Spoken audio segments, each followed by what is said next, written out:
Welcome back to Recorder on the Wall, where we're covering the animated series Mattimeo, episodes 5 through 8.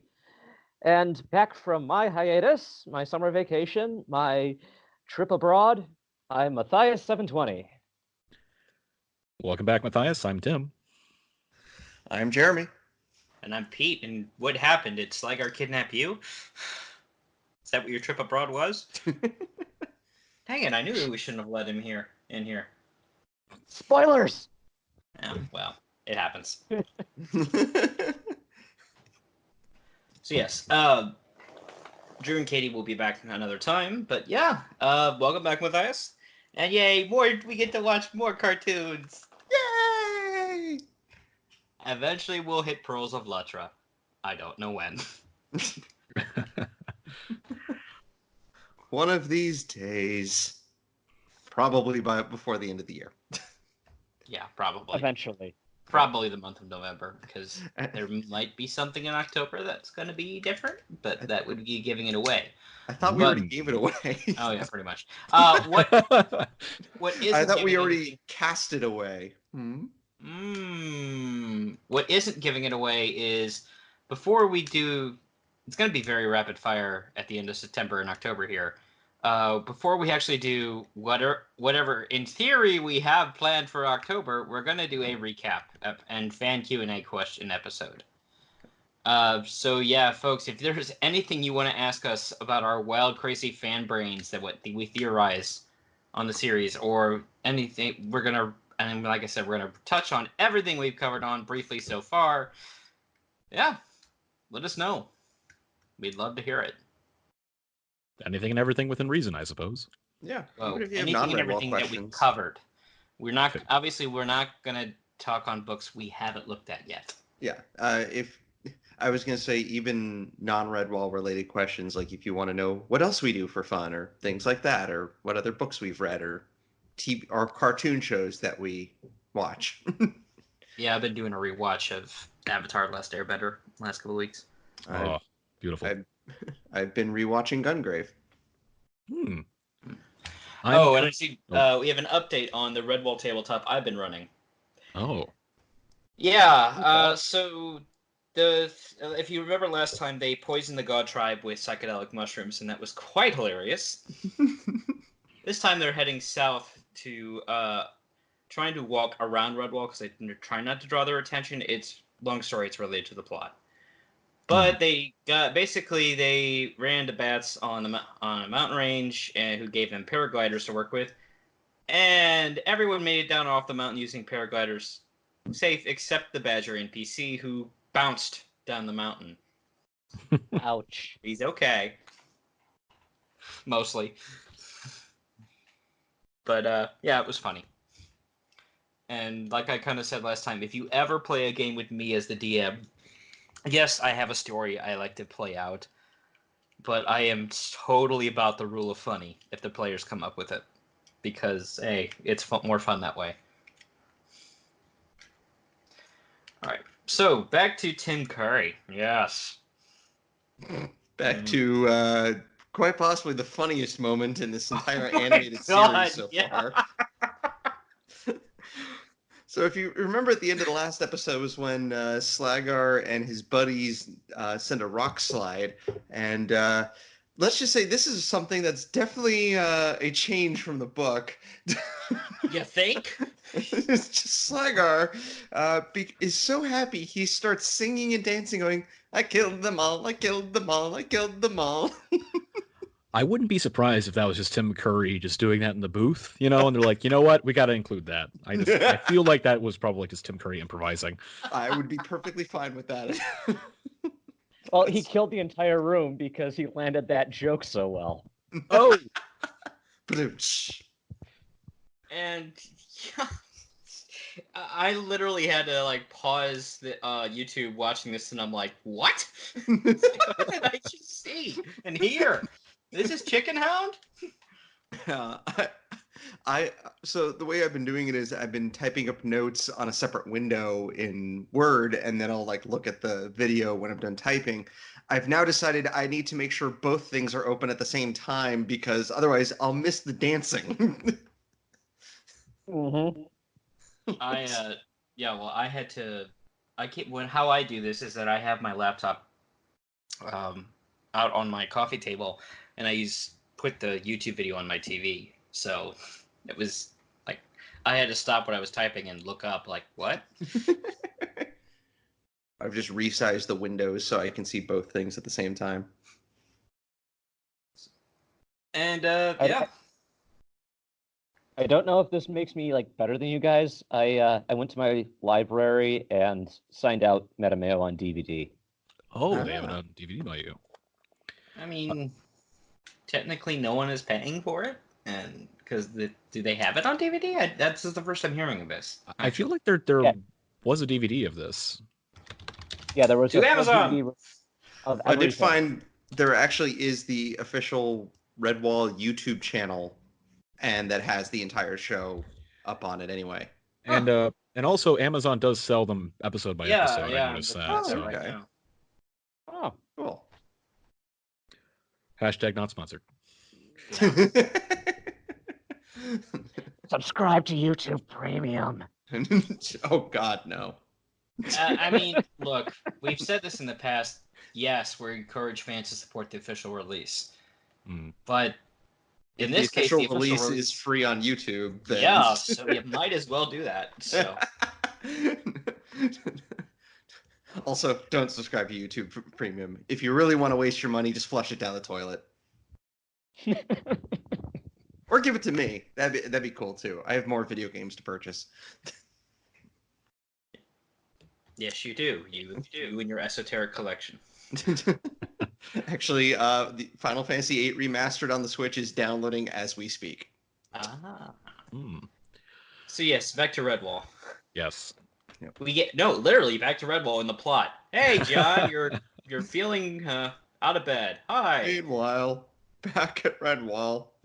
Hey guys, do you think we should do an exhaustive search for the Abbey in case there's any other surprises that we should have really known about, especially after the last major war when we found Martin's tomb? No, this is like in Star Trek where they just make some massive discovery in one episode and completely forget about it in the next one. Yeah, I think like just kind of referencing back to the graphic novel episodes, just how the knowledge seems to disappear for Redwallers like every other generation or something. Even though they have a whole gatehouse full of documents that go back like hundreds of seasons, they just always forget. Oh yeah, Martin the Warrior is buried here. Abbas Germain is buried here. Or it's very strange that they always forget about these things. Moreover, they show this tablet they pulled up from Abbas Germain's tomb, and even right from the start, as a visual reference, you can see some of the green scribbles. Right. Oh, some of the scribbles are outright green. Yep. Mm-hmm. Okay. I'm sure that won't be critical to the plot. Oh, hey, Rolo.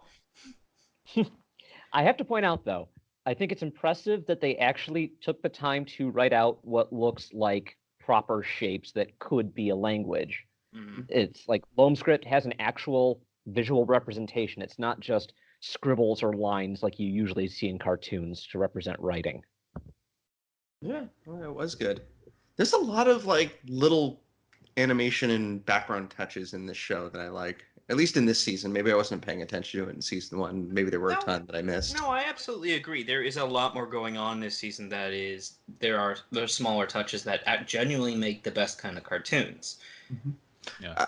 I especially like how Slagar is the only one whose cape flaps in the wind when there is no wind. Oh yeah, I commented on that too. I was like, this is strange. Yeah, he's the only one where it happens. There's literally a scene where his cape is flapping in the wind and he's talking to someone and their like cloak or scarf is just hanging there.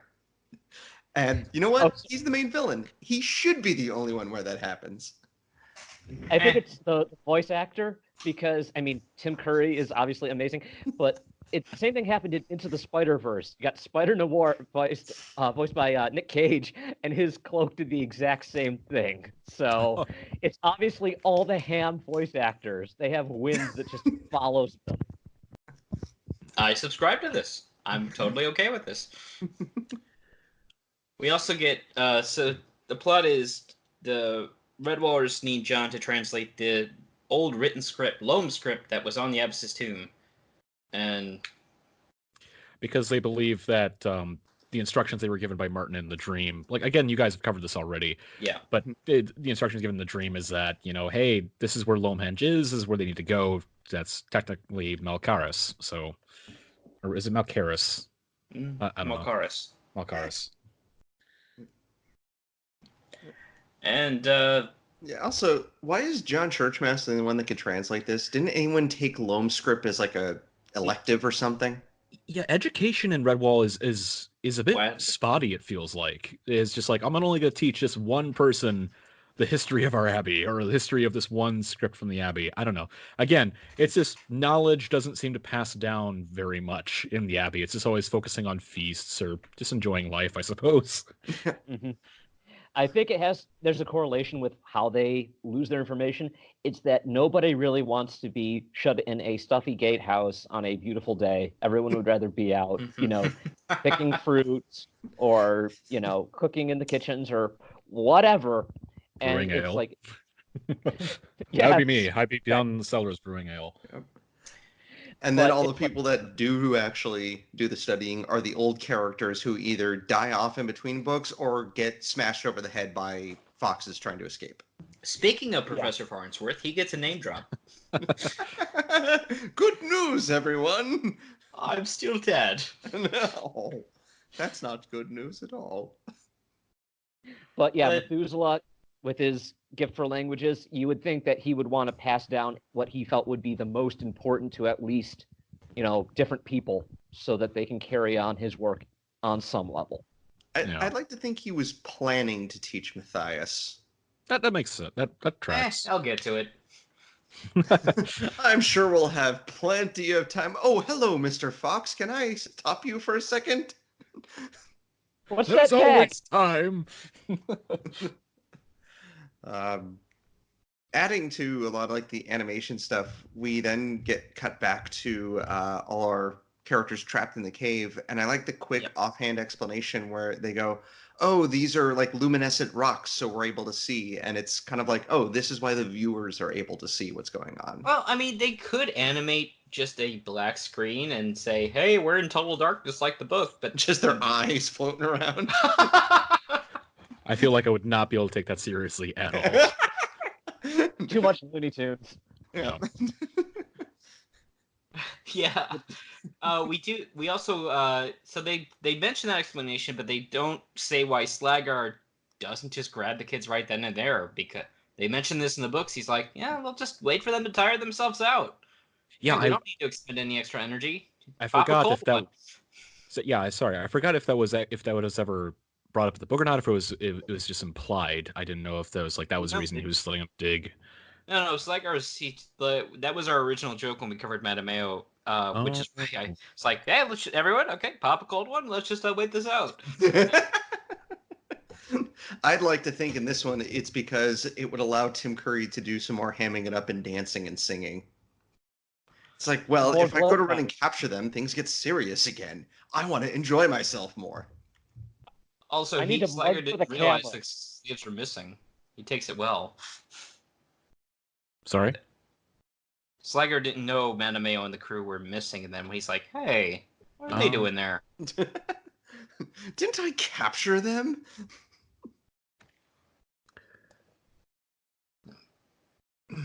We also get Slagar pretty much creating his worst enemy. And this is almost chilling, but they don't show us very much. At one point, when he does finally go and capture Mattimeo, who's all tired out and kind of a jerk to everybody else in the line, but that's nothing new. He's just like, your dad's dead, so yeah, we're gonna get going, and Mattimeo just gives him this death glare.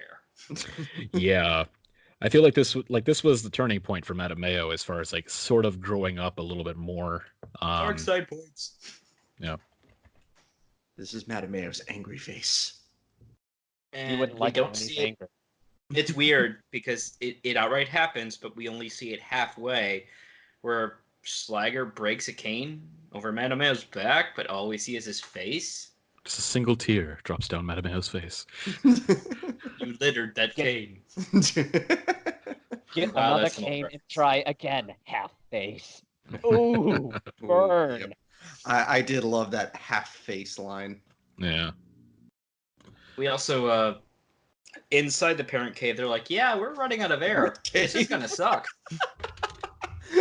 Wait. Did they say die in a kids show? Isn't Yeah. that like illegal or something? Isn't some parent's head gonna explode? Not just on a kids show, a PBS kids show. Oh, wait till you see what happens in the last episode of this. We're gonna Shot. We're gonna K-word them. Meanwhile, like Matthias is dreaming and it's just going, Martin, why are you in your loincloth closing in on me? And armor. It wasn't just He that. was still wearing a loincloth. It was really awkward. Granted, Well, not as still, awkward as Winifred. Still not wearing anything, but you know. It's still a beautifully animated fever dream, though, just out of Yeah. nowhere. Oh, it is. It Yeah. actually has higher quality animation than the rest of the episode. It's like, is that where you put all your money this episode? That's where the budget went. There's a Martin. I think just keeps this. I just got this attitude from him. Jeremy may be pointing attention to the loincloth, but it's just like to me. I just kept. It's like, hey, do you mind? How many times do I have to save you? God, Matthias, you're supposed to be taking over for me. God, I'm just gonna keep haunting people even after you're gone. I also there was also a point when sorry, let me try that again. The sparrows are back, like for real this time, not instead of just a brief glimpse. We actually see Warbeak. Oh, hi, Yeah. Warbeak. If I could briefly bring this up, so the relations with the Sparrows have been, I feel like, now established that there's no longer a Cold War situation with the Sparrows now.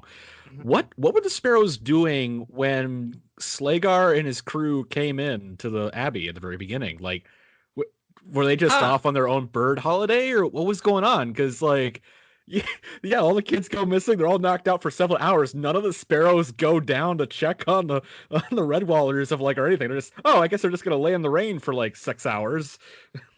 You know, Well, it was nighttime. in the 22 years I've owned the book, I have literally never thought of that until right this second when you pointed that out. I never thought about it either until I was rewatching this, and I'm going, wait a minute, what was Warbeak doing? What was everyone else doing? Like, why'd they just leave them there? That is a really good point.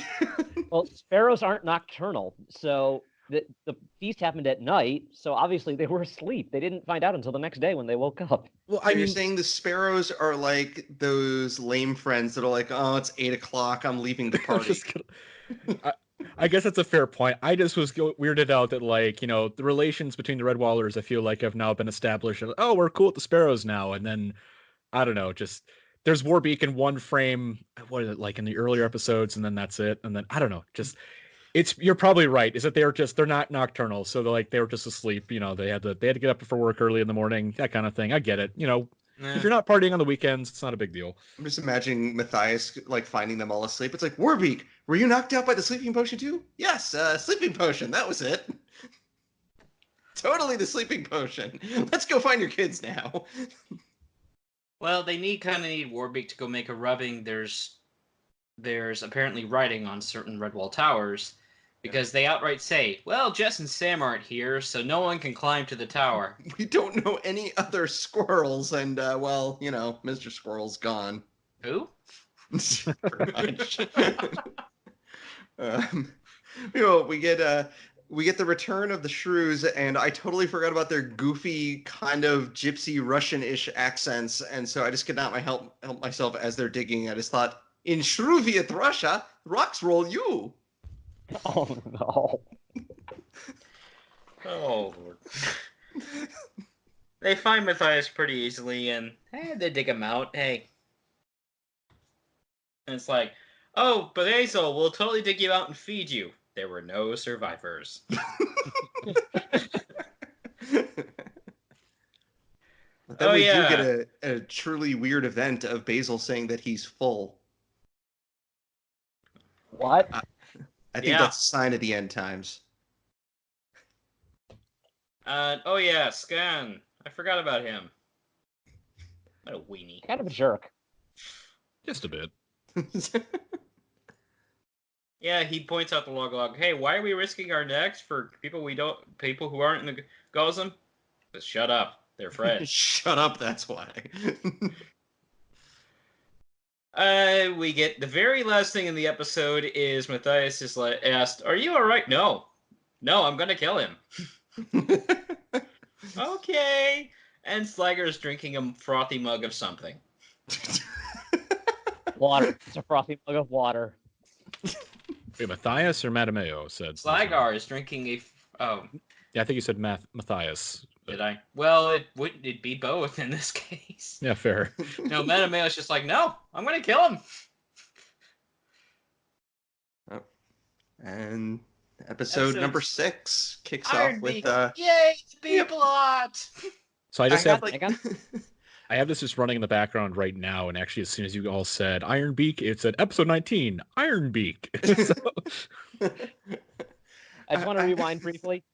I really like how the tapestry scenes at the start and end of each episode kind of, back when it originally aired, you could only watch one episode a day. There was no such thing as a streaming service, so it was a great way to say, oh yeah, this is what happened last episode. The tapestry bit at the end of episode 5 with Slagar gloating, it looks like he's about to dance. He's got one arm up, one arm down, just like, oh yeah, I feel the beat. Once you see it, you can't unsee it.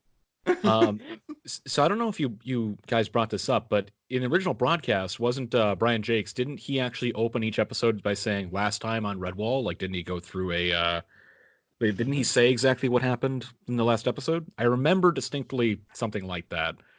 Yeah, he opened and closed each episode and would answer like a viewer question. Oh yeah. I still have that from the original broadcast recorded on a VHS tape. Nice. Very nice. Because apparently, I know that those got taken off. If I believe there were DVD releases, those got taken off the DVD releases, the Q&As and the intro and outros that he did. So, Although you can find them, they were digitized, put up on YouTube, and they're linked on the Redwall wiki. excellent.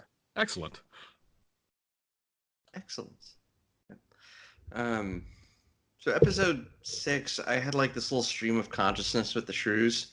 The very first thing I noticed was that Logalog has this giant like sewn-on patch on the crotch of his pants, and just kind of wondering what happened that he needed that. I was then thankful that he was wearing pants, because half the characters in this scene are not. And then also I just thought, I was expecting a few more Gossam, and I kind of expected all of them to be wearing red tunics. There's about a dozen, actually. I wanted more. Considering how many there were in the book and how many of them die by the end of the book. And none of them have ears. Anyone else notice this? I did not. The shrews? Yes. Don't shrews have like their ears are kind of like put into their skull a bit? Yeah, like a mole. Yeah. To Google. Biology 101. To the web! To the internet. No, they have definite ear spots, but they're pretty much folded in. So okay, I'll allow it. All right, you learned something today, recorders. So yay! The more you know. And knowing is half the battle. Oh, look, crows. I have to say immediately, I really like the look of Ironbeak, where it looked, that gray part of his like feathers makes it look like he's wearing a helmet. Yeah, because I couldn't remember if like he didn't have something like that in the book, right? He didn't have like a metal cap or like a metal tip to his beak. Not that I know of. So, okay. Yeah, no, it was a nice, pretty cool thing, and they actually have some real stock crow sounds going on. Mm-hmm. And we get Ironbeak and Magnus speaking, and like, oh yeah, you have visions, right? So we found the right house. It's like, are we gonna go into this whole vision thing? No, not really. Yeah, Admittedly, the this is the Crows. first. Sorry, go ahead. The Crows actors, you can probably criticize them on bits here and there, but I do like how they carry that avian quality to their voice. Something that sounds a little bit more scratchy from the throat, and they also carry the arrogance and presumptiveness of the characters. That we're the greatest. This is not going to be any problem for us. Little do they know.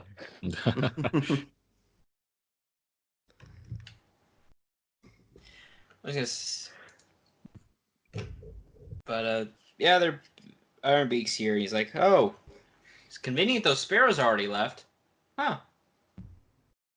Or they are about to anyway. Yep. Yeah, they didn't they.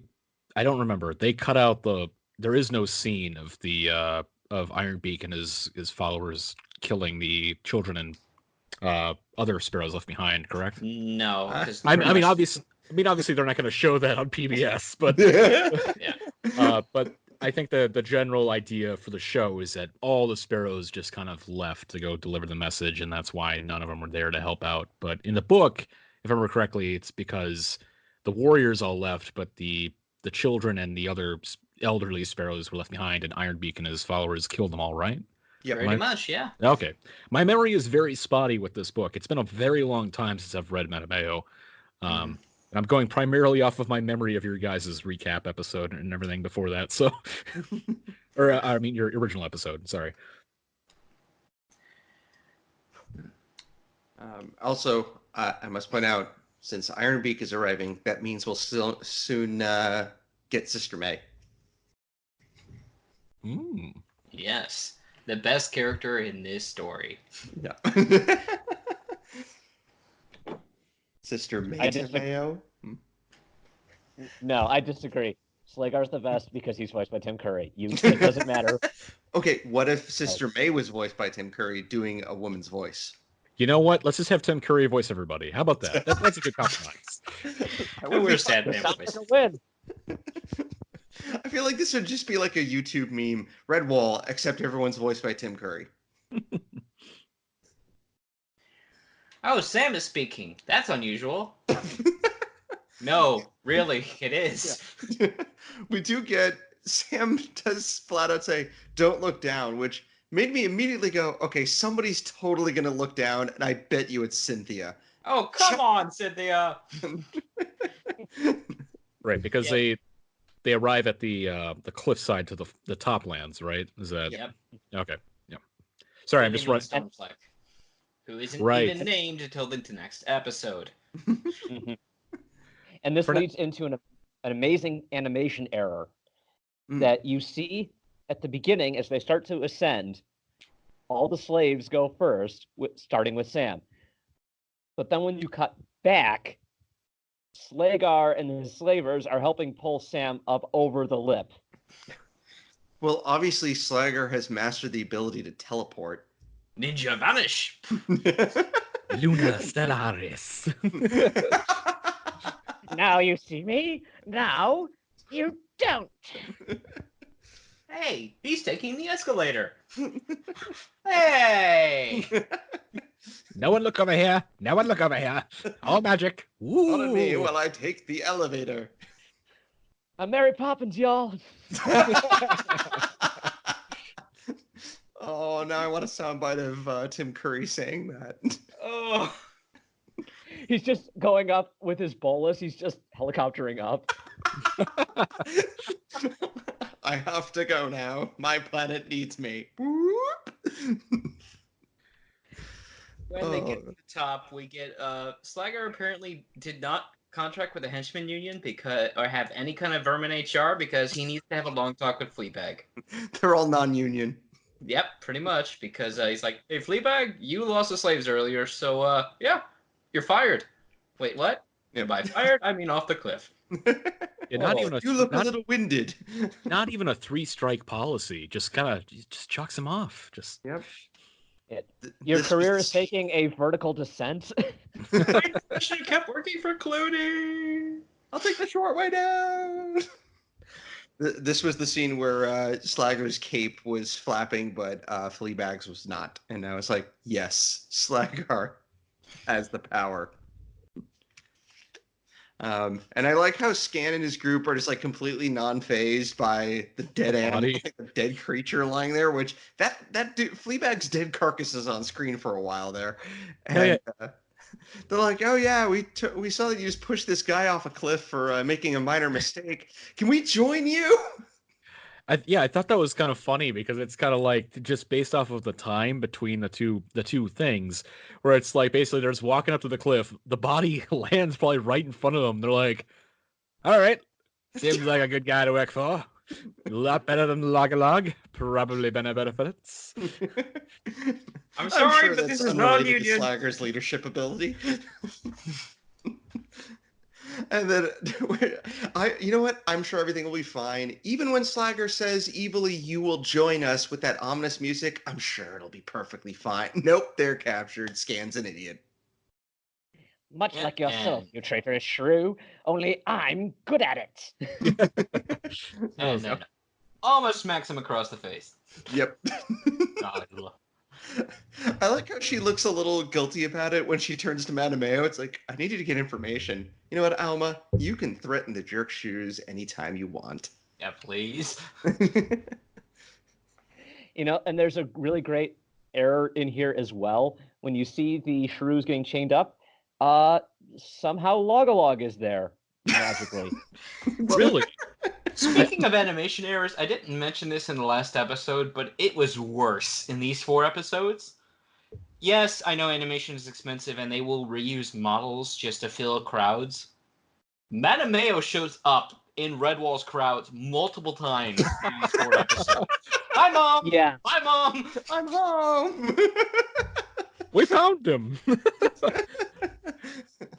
Either that or it's an identical looking orphan wearing his leftovers because it's like, he can't wear them. He's not here. He'll outgrow them by the time he gets back. Yeah. Either that or Matthias has some serious explaining to do to Cornflower. You got some splaining to do. There was that night he was off with Wild Ivy. Ooh. Oh, Oh. hey, this is not the fan fiction episode. This is not the fan fiction. Oh god, Yeah, I that hope was we did just alternate spark continuity. a fanfic. These are the discussions that fanfics are born out of. Meanwhile, we have with the crows. When I saw Ironbeak posing, I just thought Ironbeak is vengeance. He is the knight. Oh wait.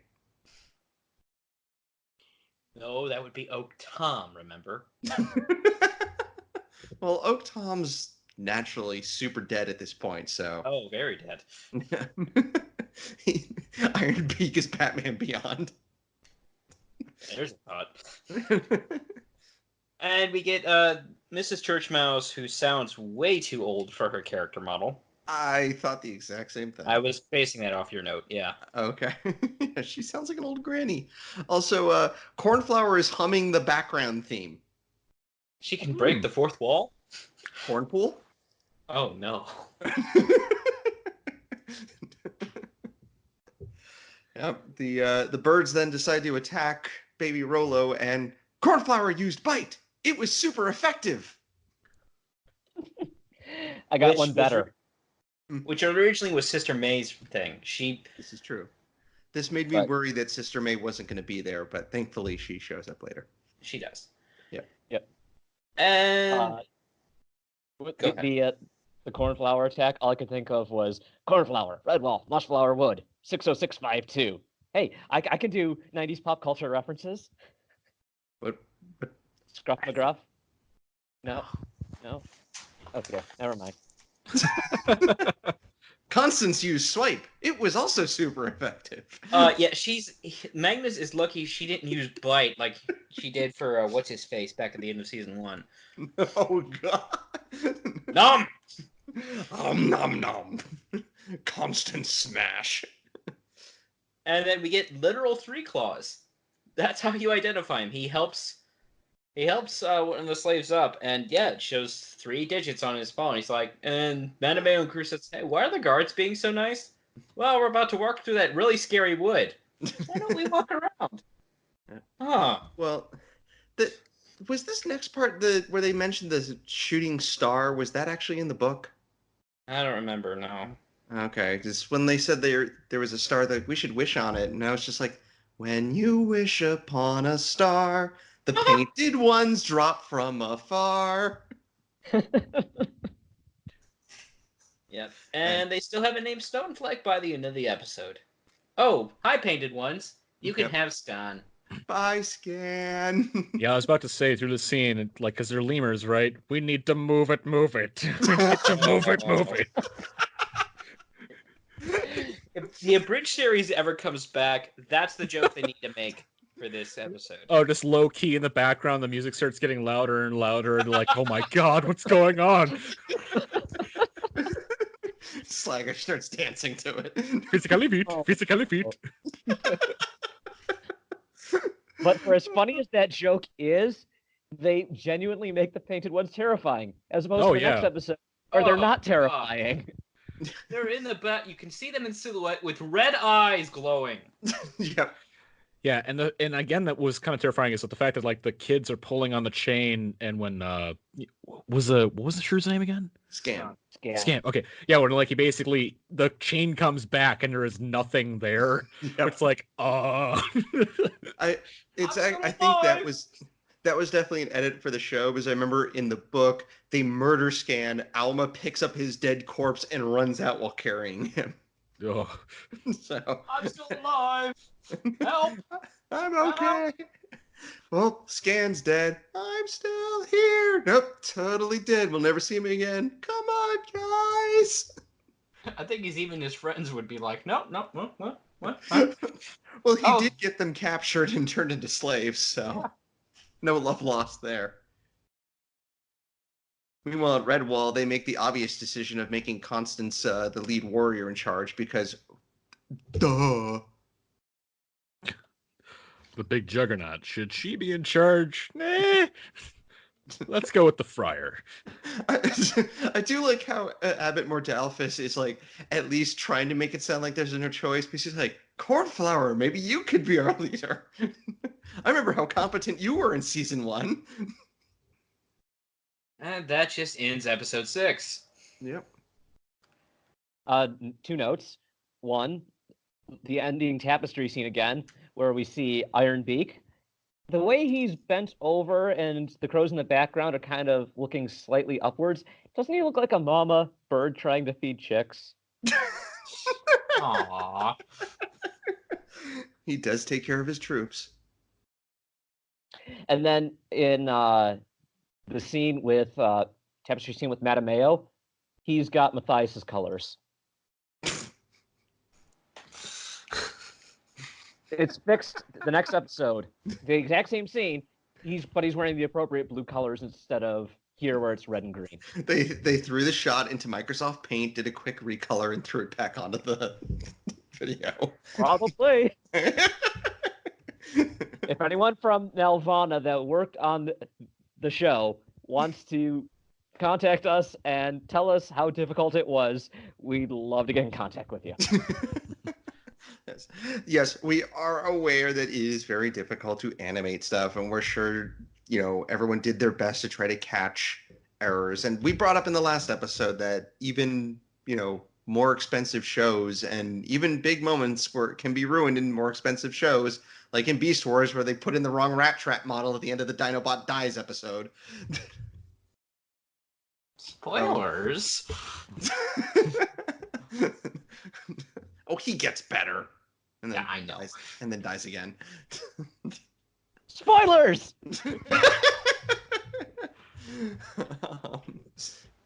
Episode 7 begins with Cynthia crying. And, What else is new? oh my god. Mattimeo promises to handle it, the Slagar, and it's like, can you gag her? Like, I mean, I don't want to come down her. I know it's a scary situation, but this is a consistent theme. Yeah. Oh. I just picture that now. It's like Slager's like, I'll shut you up, and Mattimeo goes, no, I will handle it. Gag her, and Slager goes, I like you. Yeah, I'm still gonna kill you. Yeah, I'm expecting it.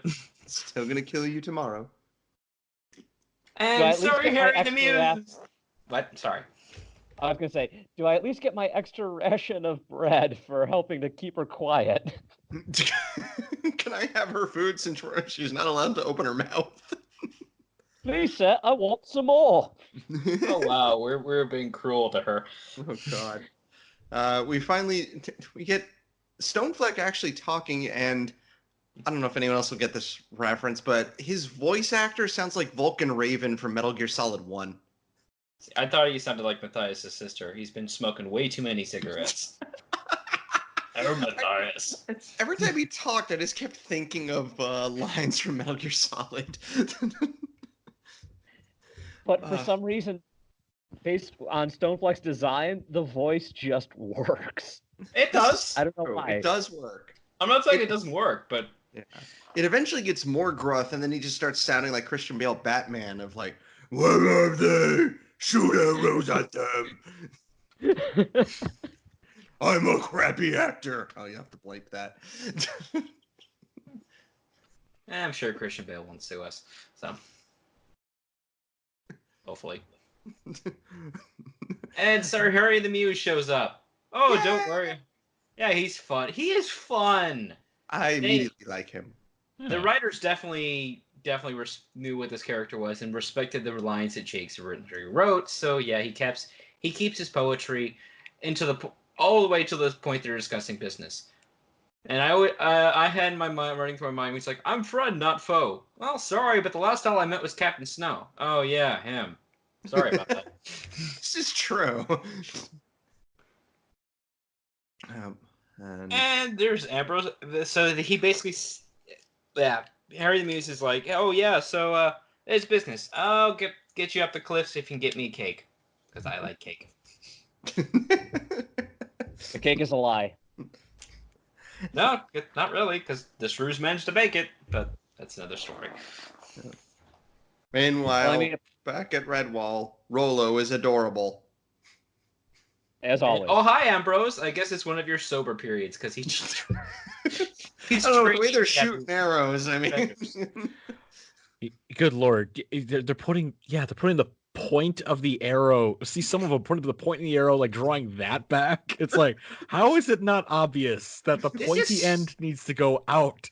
Like, it's just. This is straight out of Robin Hood Men in Tights. Yeah, this is just not kidding. It's like I won't say it's shot for shot, but it's almost the same tone where, where the leader with the guy trying to train him keeps watching and he's just like, how much worse can this get? Oh, hi, Mattimeo in the animation era.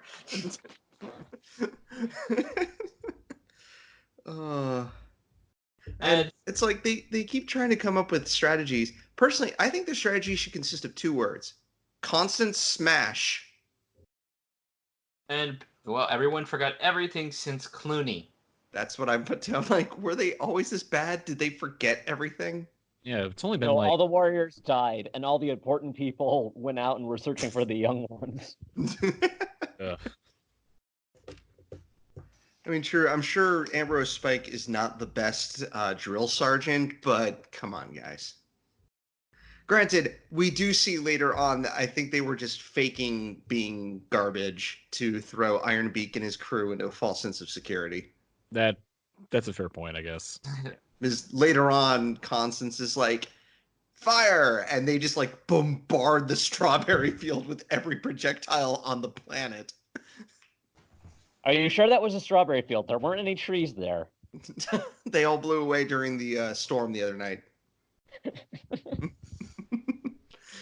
And I do love, though, because they're like distracting the birds and they go, okay, now the signal. And apparently their signal is waving a white flag.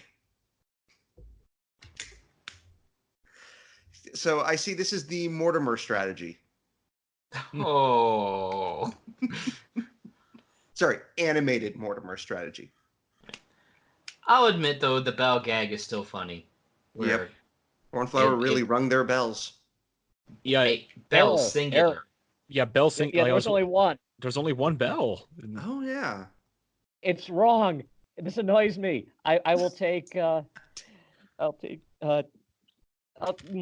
Ugh. Sorry, Katie. Sorry. You'll take someone's face I'm clipping I'm through a foot. going to absorb all of your anxiety over this error. Are you This hulking error out? broke Matthias. Ah! I'll Okay, I'm admit though, the bell gag is combined. It's basically Home Alone because the Red Warriors set up traps. I do like they took the stairs. Beat what chairs, Chief? I am so glad they kept that line. Yeah. Also, I really wanted the Looney Tunes sound effects to be inserted into this section. Oh, the weenie's back. Yep. That's what I wrote. Vitch is still a weenie. Where has he been the past few episodes? Thankfully, being quiet. And unseen. Touche. Yep. And they basically, Mattimeo's planning another escape, and we'll see how well that goes. Yeah, I'm sure it's gonna go great. With 6 episodes left in the season, I'm sure they'll escape very soon. So the painted ones are finally shown and they're lemurs. Like, oh, okay. And except the leader, who is, what the hell is he? He's red, and it looks like he's wearing like a rib cage as a tunic. And I gotta say, we do get the awesome moment of Jess Squirrel getting pissed off and jumping around and swinging Martin's sword. I do have to wonder, is she hitting them with the flat of the blade or just mass killing everybody in her path? Mass killing. And I'm going with that. Because they don't show the blood, but yeah, it definitely looks like she's slicing and dicing. Yeah. Yep. And when they're all at a standstill or fighting off the lemurs, I don't know. I just thought of the scene from the rundown of "Get out of here, monkey!" Pardon? Am I the only one who remembers that movie?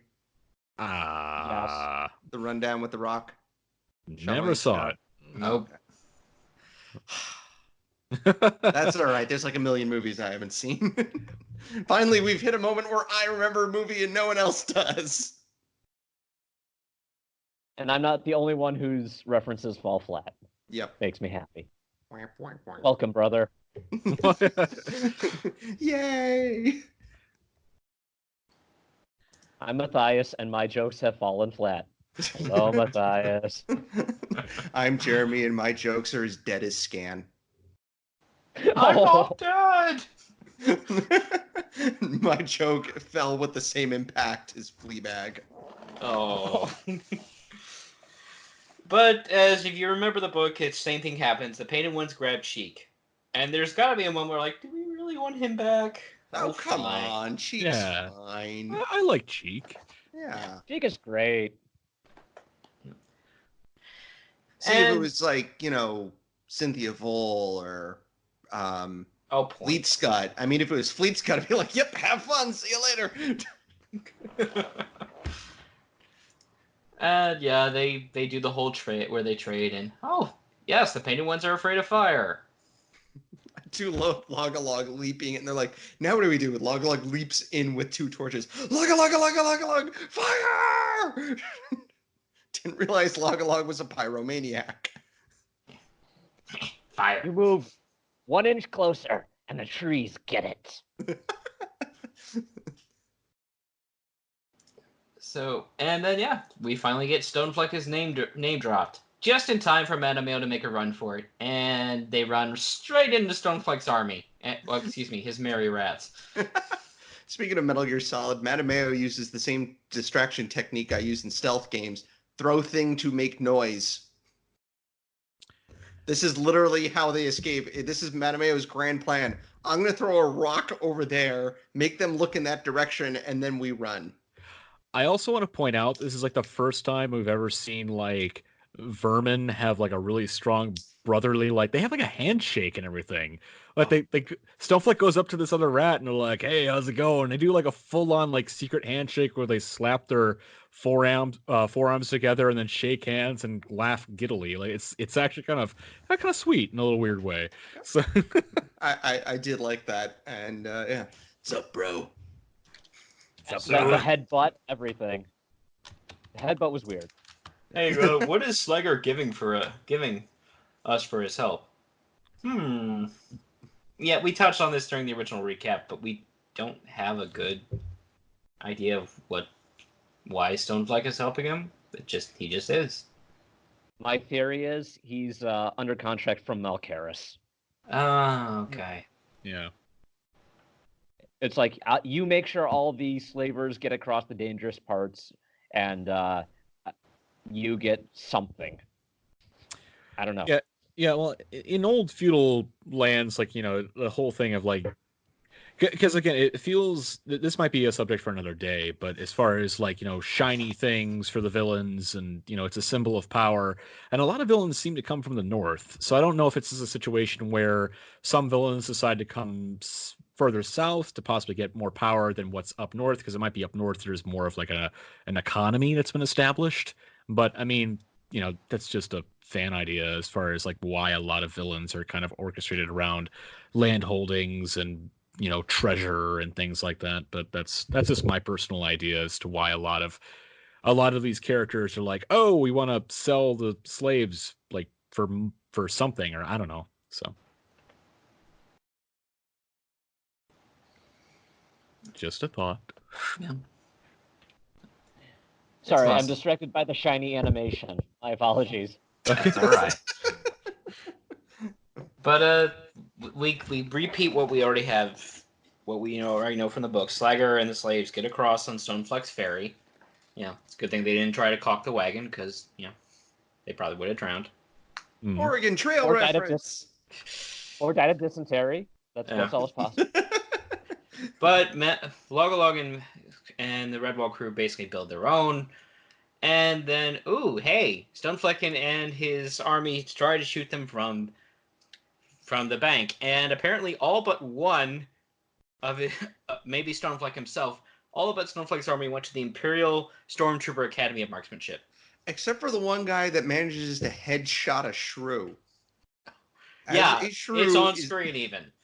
It's on screen as this shrew is trying to climb back onto the boat. An arrow hits him right in the forehead, and he falls dead into the water. How did that get past the censors? I have no idea. Yep, I just saw it here. Yep. Message for you, sir. Water way to go. Yep, that ends. That ends episode 7. I have a worse We one. missed something.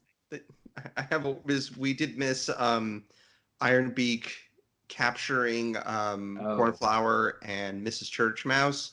Oh, sorry. This whole thing, Ironbeak is supposed to be this big, powerful general, but he just kind of seems to, he doesn't really have plans. He seems to wing it a lot. But he just, like, after they get here, he doesn't seem to have a plan to take over the Abbey. It was originally just, hi, I'm General Ironbeak, obey me. And that didn't seem to work. And so he's like, well, I'm not sure what to do now. Ooh, look, I can conveniently capture these people. I mean, say what you want about season 1 Clooney. He had things better together. Mm-hmm. And he does capture. We do get the great scene of him saying, like, hey, I have your people here. You need to surrender. And we get the great moment of Abbot Mordalphus being like, look, we're a democracy. I need to check with everyone else. I'll drop them. Well, go ahead and drop them. But, then we'll be back where we started. Hey, wait a minute! very underappreciated moment from Adolphus of just like, that's clever. That's a baller move right there. Yep. I do wish they would have included, because I remember in the book he's just sort of like picking a flower and messing with it when he says that. I wish that would have been in the animated version. That would have been pretty good. I do give the crows and magpies a little bit of leeway, though, as far as not having plans, because birds in Redwall have always been like different both in species and in culture and the way that they think. So they come in and they have an expectation, because that's how bird culture works. Bigger birds come in, they take over from smaller birds. That's not how the earth crawlers do it. Yeah. Well, it's interesting too because there's a varying level of understanding of like, what kind of birds can speak proper quote unquote common, as opposed to other birds which speak more kind of like a noun in the third person and then establishing like, killy killy, like that kind of thing. So it's interesting to look at what varying level of intelligence operates based off of the size of the bird and where the bird is from. Because I think like was it McPherson from Fearsome. Fearsome? Yeah, but like he had like a great deal of intelligence. It seemed as though it's like also accepting like, hey, nothing's gonna top me. I'm this he was an eagle, wasn't he? Like I forget. Yeah. Yeah. Yep. He was a giant. I think he was like a giant gold or bald eagle or something. So it feels like the larger the bird, the higher the intelligence. Anyway, at least that's what I feel. There's also the meta example of Ironbeak isn't the real big bad, so he doesn't get to have cool plans. Fair. Yeah. Admittedly, if we touched on this when we covered the book, the B plot is more interesting because much of this center section of Mattimeo, at least book-wise, was kind of just parents chase and Slagger runs, and that's about it. Yeah. We found them. No, we didn't. We caught up to them again. No, wait, we've fallen behind. And kicking off the next episode, we do get a neat change from the book where Mattimeo and friends see the adults in trouble. And then Slagger just decides to go full Dr. Evil with, I'm not going to watch them die. I'm just going to assume everything worked out and head on out. Mattimeo, you just don't get it, do you? Well, it actually makes perfect sense because if the parents die, it's like you want them to continue to have hope that their parents are going to come and get them, string them along, because that keeps them upbeat and moving. When they become demoralized, then they stop caring and they just march along. But you can manipulate them if they have something to work with, in this case, hope. Also, if the parents do survive, you don't want to give them so much hope that they're going to try to escape and get away from you.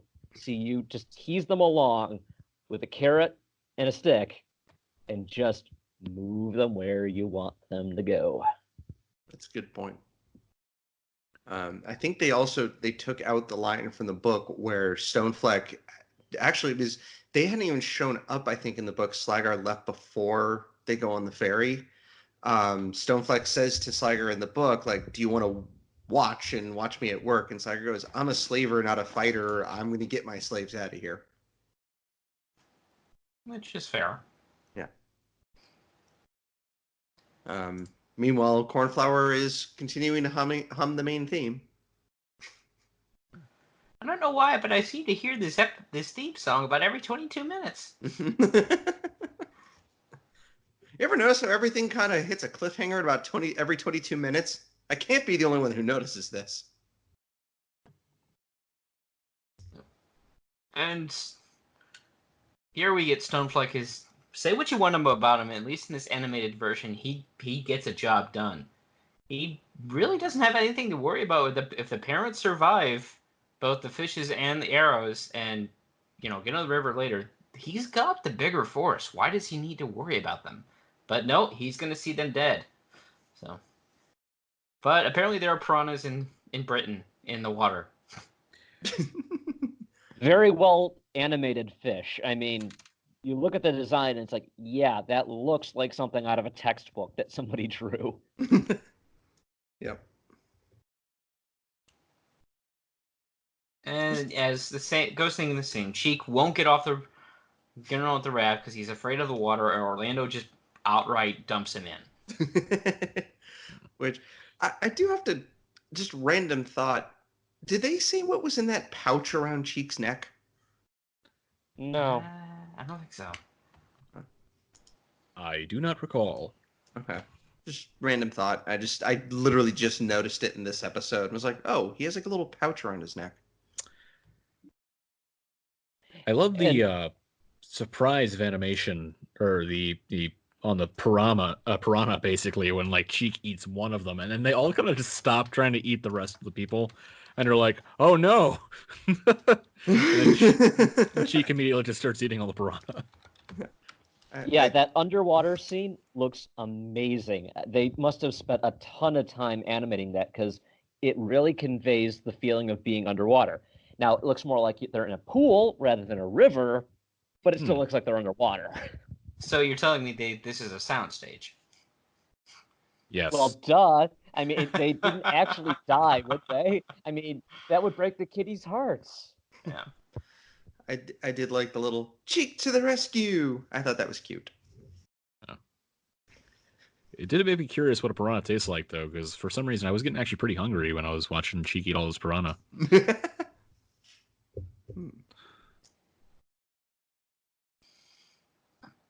And yeah, Stoneflake still comes after them on his own boat, and Cheek actually saves the day by taking the anchor line and tying it underwater to a tree. That's definitely switched from the book, because I remember in the book it was just they forgot to untie the thing, and so they don't go anywhere. Yeah.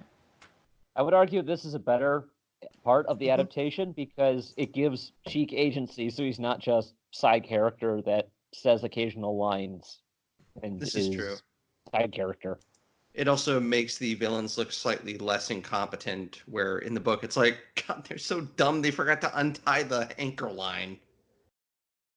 Yeah, that doesn't seem like the sort of thing Stoneflake would do. Although, when they do get dumped off the raft, he says, "Which of you forgot to untie the rope?" Okay. He at least knows that they're capable of doing that, but credit to them for not actually forgetting. Yeah. And as fun as it would be, when it's all over, we don't see Matthias and crew go over a waterfall, because that's literally what it looks like they're doing, based on how it's shot.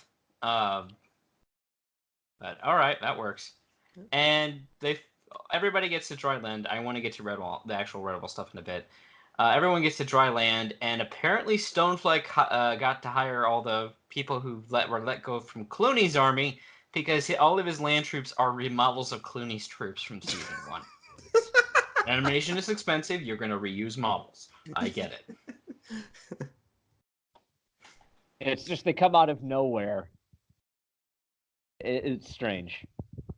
The other half of Stoneflake's army are the new rat archer model, which looks pretty good. But why are archers charging? You should be in the back in formation. What is up with that?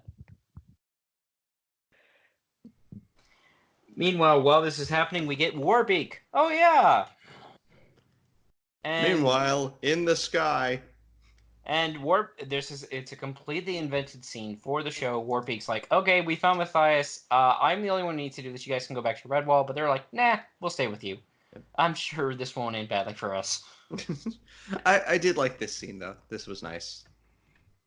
Like, because in the book, it's, hey, sparrows, go find them. And then the next time we see the sparrows, it's dive bomb scene. And that's it. Like, it's nice to see just one scene of them searching. Yep. And yeah, this huge fight happens. And Orlando still gets his one battle cry wrong. Yeah. Words are expensive. Words are expensive? They couldn't afford all of Eulalia. Forget words, stones are expensive. Log runs out of stones after 2 volleys. And I mean, it's like what? Did you put one in your sling and hold the other in your paw, and now you have 1 stone, no stone, and you have to ask Jess for stones? It's like, Log, there's stones in the riverbed. Oh, no. Those are 3/8 stones. I need at least a 5/8 stone. I do have to point out, until somebody shouted it, I totally forgot Jabez Stump's name. Oh, yeah. Like, somebody said it, I went, oh, right, that's his name. That being said, I really enjoyed this battle sequence. Yep. battle sequence. Yay! And they win, and Log gets the kill, gets the MVP kill. Because good lord, Yeah! He throws his Throw- sword like a javelin, and Stoneflake gets killed by it right behind a tree. And you just see his What kind of- his paw reach up like, bleh. Yeah. What kind of Wheaties did Log have for breakfast? Log serious- is the man. It's like, now we know why Scan was scared of him. Hmm He throws swords like spears and has really good aim. back at Redwall, we finally get, like we said, one of the best characters, Sister May. Yay! They're like, okay, they've got 3 hostages, and oh yeah, there's the magpies. So let's drug them. We get, or Sister May's like, well, and she's not nearly as enthusiastic as she is in the book. The book, she's just like outright devious, like mad scientist level. I'm gonna do it! I do like Mordalphus though, where he's like, Sister May, I'm surprised at you. Drugging people? That's a good idea though. Like at first she has like this sad look on her face. He's like, no, that's actually an awesome idea. You should totally go do that.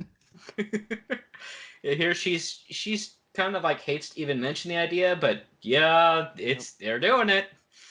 I do have to be the I wish they hadn't changed it person, but we don't get my favorite line from this, which was the I can't fly. The strawberries are magic. Hey, who's playing incense and peppermints? The magpies just eat the strawberries and that's it. And Sister May, how strong did you make that? Oh, I thought it was strong enough. They're not breathing. don't worry, some water should wake them up. Which I do enjoy this. This part was still good, where Constance tells Ironbeak, like, look, if you don't give us our people back and you decide to kill them, I'm totally going to throw your magpies into the lake. And they're like, no, you're peace-loving Redwallers. You're not going to... Wait. No. Blah, blah, blah, blah, blah, blah. If Constance says she's going to drown someone, she's going to drown them. Yeah. Yeah, the determination on her face was very well animated. Just like, Yep. Where she I'm not just- going to take this anymore. Yep. She just growls and goes, oh yeah? Picks up one of the magpies and just launches him into the lake. And the look on Ironbeak's face of, oh god. Well, crap. Like I said, their strategy just needs to be constant smash. Because at one point, who was the character like, well, I wish Matthias were here? And I'm like, well, yeah, but I think you've got this handled. I really do.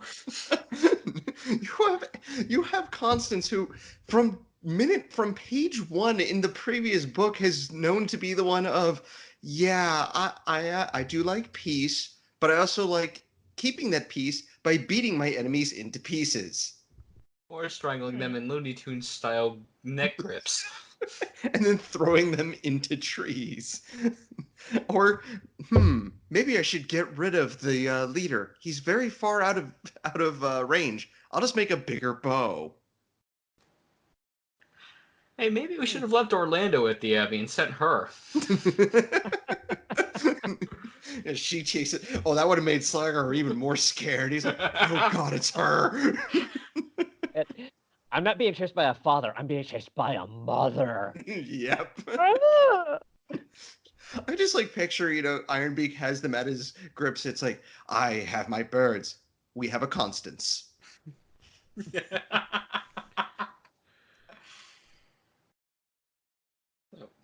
And then we get the sad scene. Yeah. Poor In the book, this is actually, I think the book is more brutal because Matthias doesn't get the chance to say goodbye. Mhm. Warbeak's already dead by the time he realizes it. No, we're not even sure what even kind of wound she takes, but she's dying here, and she does does have a final conversation with Matthias. Yeah. Yeah. Didn't we get this at the end of the last season? I mean, this is like blow for blow, the same as the death of Abbot Mortimer. Yeah, but we care about animated Warbeak more than animated Mortimer, so you know. Yeah, Oh, I speak for had yourself. I I don't I care about Like the Warbeak. first thing he did was like, we should surrender. Oh, we're low on food. We should surrender. Oh, I tripped over a rock. We should surrender. I never saw Mortimer, even though they kind of say it in the book, like even in the show as well. I never saw Mortimer as a father figure, but I definitely saw Warbeak as a sister figure to Matthias. Agreed. And I think that's why in the book and also in the show it hurt a lot more because they kind of were a kindred spirit. They were both young and they were both dealing with some weird stuff that was going on in their lives as far as like she didn't have her father anymore. And I don't know. I just I felt really bad when I was first reading these books. When I first read Redwall, I was horrified when Methuselah died. But then when Warbeak died in Mattimeo, I just felt like, in a weird sense, even though Matthias had, he had a family, it just felt like he lost like the last remnant of his surrogate family a little bit. Like I don't know. For me, it felt a little personal. Like it was just like, oh come on, why did Warbeak have to die? Yeah. This would be like if Martin lost Gonf, honestly. Like it's very Yeah, similar. yeah, I could see that. Like they have that, like you Because said, she's kind of like a sister to him. because in my head canon a little bit, I imagine that they both went on adventures in between Redwall and Mattimeo. Like I can only imagine that they went and did other things to help Mossflower Woods during the two time periods. So I don't know. It just hurt. I want that as a series now, The Adventures of Warbeak and Matthias. Fan fiction. Someone Well, I mean, they write could that have so all. we can do it for the fan fiction episode next year. Yes, please. So you don't bang your head against the desk, Jeremy? I have no memory of this. I don't know what you're talking about. Why does my Well, arm as get long as hurt? as long as I don't make another My Redwall joke, I'm sure he won't remember. My Redwall, my God.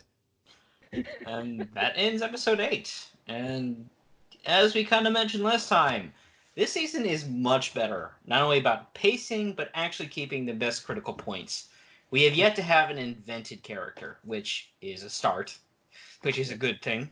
So, Yeah, and like additions of things that weren't in the book, I'm pretty much fine with so far. Like I said, the scene with the sparrows searching for Matthias and his group, I liked. It just added to like how loyal. It's that even more added how loyal Warbeak is to Matthias. Of like, I can go on my own. Even though I'm the queen, I'm going to find Matthias. This is my responsibility. So I really like this season. This is way better than season 1. even, yeah, with Tim Curry's voicing the freaking villain, but yes, Slagar is overall a better overall villain than Clooney so far. I killed them. Almost. Almost. It's not a cave anymore. It's a grave.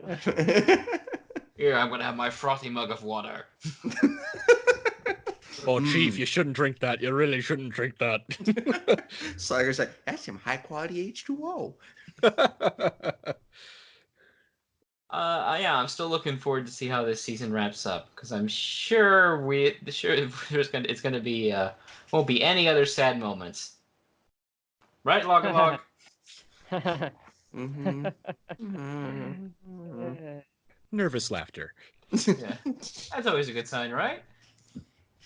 Okay, everyone knows what's gonna happen. We have already Yeah. got the book. Yeah, okay, we can't spoil something we've already covered. Yeah. So, sometimes Rose 2 or 3 dies. times. I actually was working Spoilers. I was working on a design for that actually the other day. Hmm? I've just been randomly listening to episodes and I've been doing random like designs for some of the stuff. So I did a design for Rose Dies, like with exclamation points. I mean, I know you're working on that Vermin HR one, and that I still am- makes me giggle.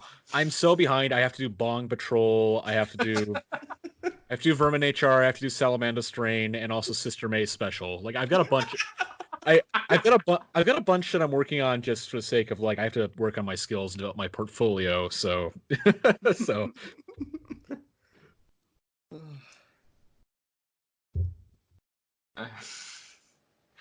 I still lack that the Bong Patrol was a complete fan invention.